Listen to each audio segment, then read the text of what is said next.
Un grand bonjour mes chers élèves.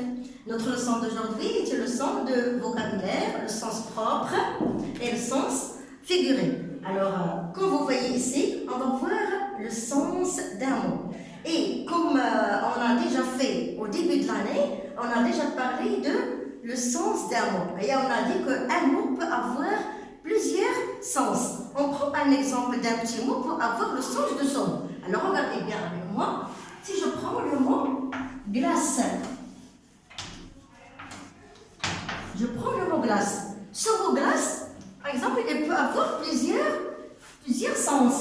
On va voir le sens 1, le sens 2 et le sens 3. Commençons par le sens 1. Donc, glace, on a déjà vu le mot glace. C'est un nom d'abord, c'est un nom féminin, comme on trouve dans le dictionnaire, parce que lorsqu'on veut voir le sens d'un mot, bien sûr, on va chercher dans le dictionnaire pour savoir sa signification.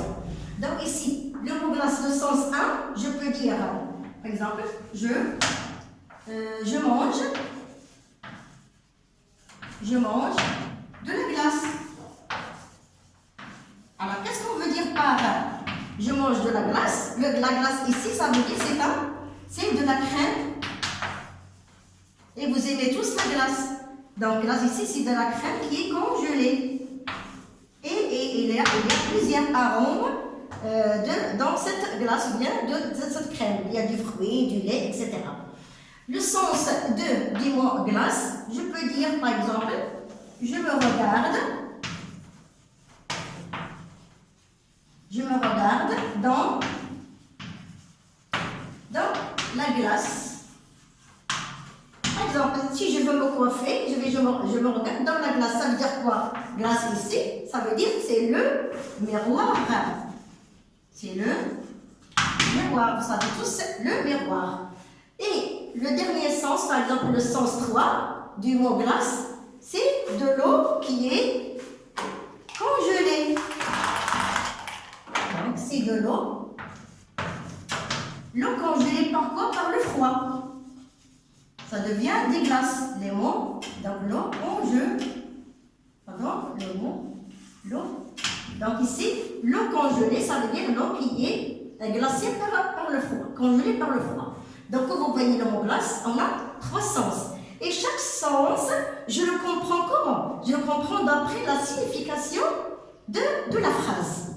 Donc, revenons maintenant à notre leçon d'aujourd'hui, qui est le sens propre et le sens figuré. Donc, comme on a dit, un mot peut avoir plusieurs sens. Et le sens, je peux le savoir d'après sa signification dans la phrase dans laquelle elle se trouve. Exemple 1.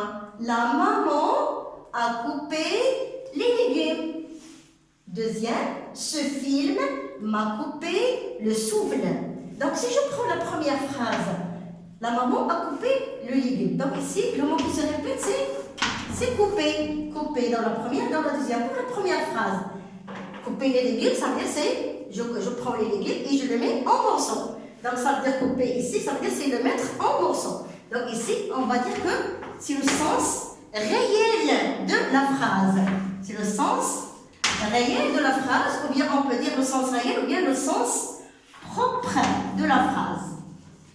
Donc, le sens propre, ça veut dire que c'est le sens réel dans la phrase et c'est le sens qu'on trouve dans le dictionnaire.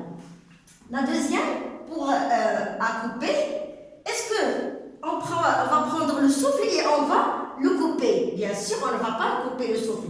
Mais la signification de m'a coupé le souffle, exemple, le film que je vois, il peut être un film d'horreur, bien un film de suspense, et par la peur, j'arrive pas à me respirer. Donc ici, on dit ce film m'a coupé le souffle. Ça veut dire que j'arrive pas à respirer de la peur parce que ce film me fait peur. Donc ici, à couper, c'est pas le sens propre comme dans la première phrase, mais c'est le sens qui n'est pas réel. Ça veut dire, on dit, c'est le sens imagé. C'est le sens imagé, ça veut dire c'est le sens qui est figuré. Ça veut dire qu'il n'est pas propre, qu'il n'est pas réel. Donc je répète, pour le mot coupé dans la première phrase, c'est le sens réel, ça veut dire c'est le sens propre, c'est le sens abstrait dans la phrase. Donc la deuxième phrase, à couper le souffle, je ne peux pas couper le souffle bien sûr, donc c'est le sens figuré, ça veut dire le sens imagé, et c'est le sens concret dans la phrase. On prend un autre exemple pour mieux comprendre. Le jardinier arrose ses salades. Arrête de raconter des salades. Le mot qui se répète ici, c'est quoi? C'est le mot salade. Donc vous voyez ici, donc la première phrase, que fait le jardinier? Le jardinier arrose les salades. Ça veut dire quoi? Il arrose, salade, ça veut dire ici, c'est légumes ou bien des plantes.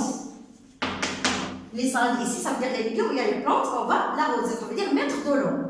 Donc ici, c'est le sens qui est réel. C'est le sens qui est réel parce qu'on peut arroser les salades ou bien les légumes. Dans l'autre phrase, arrête de raconter des salades. Est-ce qu'on va raconter des légumes ou bien des fruits ou bien des plantes? Bien sûr que non. Donc ici, le sens de salade, ça veut dire arrête de me dire des mensonges. Donc ici, salade, ça veut dire des mensonges. Ça veut dire c'est le fait de mentir. Mensonge, ça veut dire c'est le sens qui est figuré. C'est le sens figuré dans la phrase. D'accord? C'est le sens figuré dans la phrase, ça veut dire le sens qui n'est pas réel. Nous plongeons, notre phrase, nous plongeons dans une piscine. Et il a plongé dans son livre. Le mot qui se répète ici, c'est quoi? C'est plongeant. Et c'est plonger. C'est le verbe plonger. Donc ici, dans cette phrase, nous plongeons dans une piscine. Ça veut dire quoi plonger dans une piscine? Ça veut dire c'est le fait de sauter dans la piscine. Si je saute, ça veut dire je me plonge dans la piscine. Et est-ce qu'on peut sauter dans la piscine ou bien se plonger? Bien sûr que oui. Donc c'est le sens quoi? C'est le sens propre. Ou bien c'est le sens réel. Dans l'autre phrase, il a plongé dans son livre. Par exemple, je prends mon livre, je lis dans plusieurs temps, ou bien à un long moment, je me plonge dans son livre. Ça veut dire quoi? Ça veut dire que j'ai profondément lu ce livre. Donc ici, le fait de plonger, ça veut dire c'est lire profondément. Lire profondément. Ça veut dire je me profonde dans la lecture. Donc ici, c'est le sens, bien sûr, c'est le sens figuré de la phrase. Donc, je récapitule ce qu'on a dit tout à l'heure. Donc, pour le sens propre, c'est le sens réel, c'est le sens abstrait dans la phrase, et c'est le sens qu'on trouve dans le dictionnaire.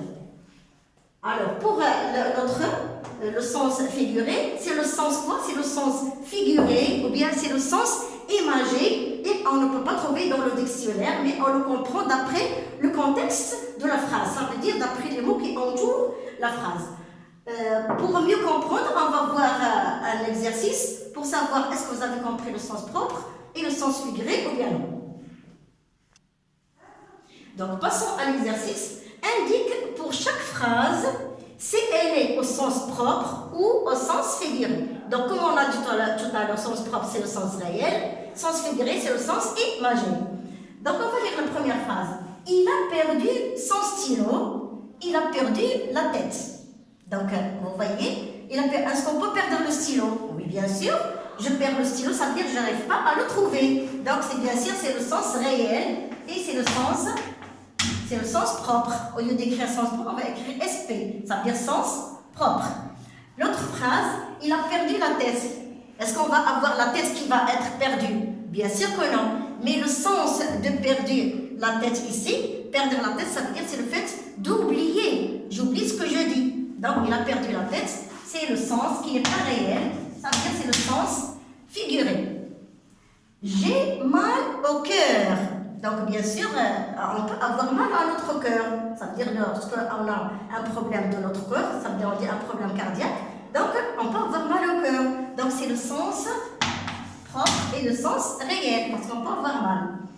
Il a le cœur sur la main. Est-ce qu'on va prendre le cœur et on va le mettre sur la main? Bien sûr que non. Donc ici, c'est le sens figuré. Et sa signification, c'est quoi? La signification, lorsqu'on dit que quelqu'un a le cœur sur la main, ça veut dire que cette personne est est généreuse. Donc quelqu'un qui est généreux, on dit qu'il est quelqu'un, il a le cœur sur la main, ça veut dire généreux, et c'est le sens figuré.